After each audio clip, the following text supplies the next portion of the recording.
It may sound tiresome and tedious, but the government has formally filed yet another protest over China's wayward actions in and over the country's exclusive economic zone.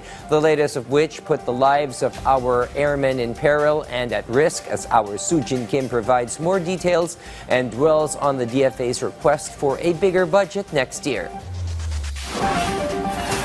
The Republic of the Philippines has once again filed a diplomatic protest against China, following the dangerous and provocative actions of the People's Liberation Army Air Force within Philippine Maritime Zone. China's maneuvers, including the release of flares in the path of the PAF, that was, in emphasis, merely conducting their routine maritime patrols at Bajo de Masinloc, threatened the lives of Filipinos aboard the Philippine Air Force aircraft. Strong condemnation of the incident and the fact that yung Philippine Air Force plane posed no threat to the PLA Air Force, and therefore these were lawful flight operations, and they did not violate any sovereignty or jurisdiction. They're within our rights, and they entered over our airspace. So they were undertaken over our airspace, and those were the main points we stressed to China. Secretary for Foreign Affairs Enrique Manalo maintains the Philippines is open for discussion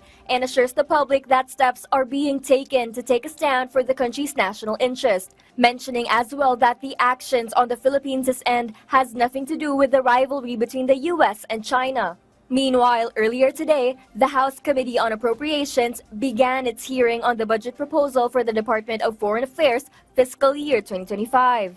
Secretary Manalo himself addressed the committee, stating their request of over 27 billion pesos, up from the previous budget of over 22 billion pesos. 10% increase from our current budget. Secretary Manalo hopes lawmakers will support their proposal to better serve Filipinos. Would go a long way in ensuring the fulfillment of our mandate to the Filipino people. We wish to assure our partners, Your Honors, that the Department is earnestly doing its part in ensuring the timely spending of the government's budget as instructed by the President. Several congressmen, including Representatives Stella Kimbo and Rufus Rodriguez, have expressed support for the DFA. Rodriguez even remarked, I find your 27 billion budget very small. And I would like to ask the Secretary, what are other, the DBM will always, the DBM is here, correct? I'm sure you submitted a higher budget. How much was submitted and how much was slashed? The DFA explained how their budget covers consular affairs, cultural and public diplomacy, and organizational development. Manalo shares the department's achievements from the past year, noting exceeded targets.